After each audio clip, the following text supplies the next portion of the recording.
And the fundamental issue that we work on at the Humane Society of the United States, or that we seek to address, is the misuse of power in the relationship between humans and animals. We hold all the cards. We have all the power.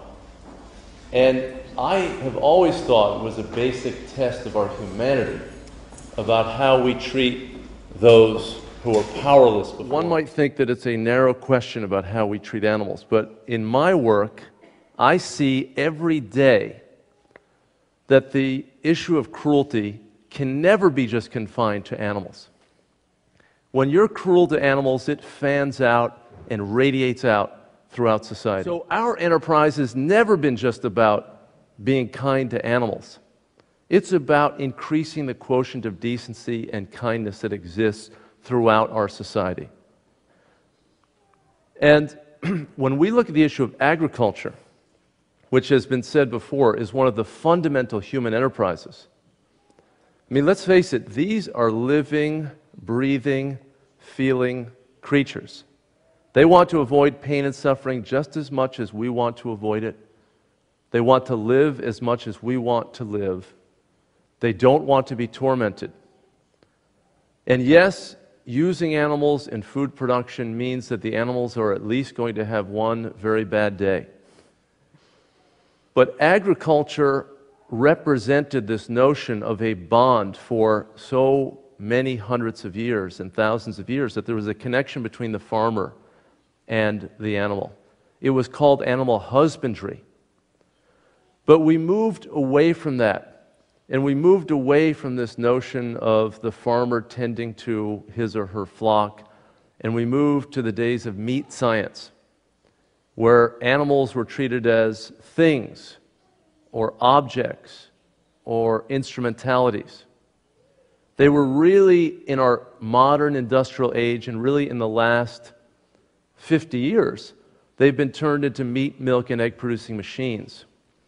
And a system that treats the animals as objects and commodities, that practices that mentality of losing empathy, is it very much of a big step to then dehumanize the workers who are thrust into that very system?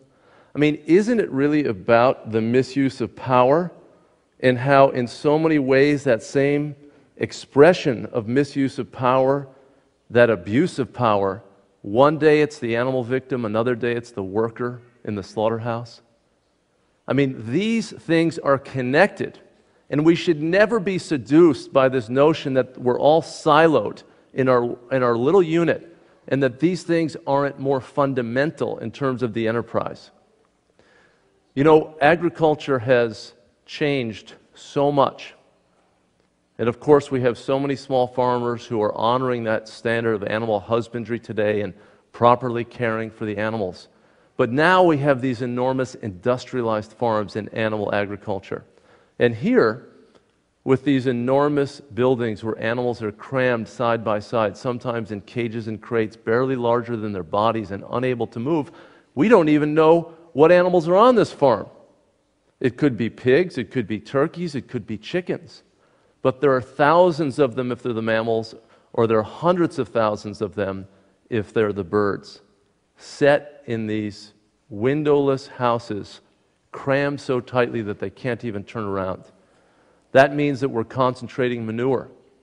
It means we're concentrating all of the waste. It means that the air that the animals breathe in is the same air that the workers breathe in, that's ammonia-laden, that's filled with toxins that make this a fundamentally unhealthy environment for everybody who's involved in the enterprise. And of course, this is so toxic that it flows out. See that manure lagoon? It can leach into the groundwater. It pollutes the air for half a mile or a mile. It makes living in these communities terrible. We just worked with some folks in the Central Valley of California with a huge egg farm. Was their neighbor with 750,000 birds. They couldn't even leave their home, the neighbors. And if they did, their clothes smelled, their quality of life was destroyed by this industrial farming operation. The ammonia that these animals are breathing in the stench that they're breathing in, that's the same smell that the workers are breathing in, with no protections and medical care, all the basics. There's a reason that in the slaughterhouses, the turnover in some of them is 100% from year to year. I mean, people who want a job, who are hardworking, who endure so much misery, they can't even handle it, and the turnover happens. I mean, the people and the animals are just property to be moved in and out of the system.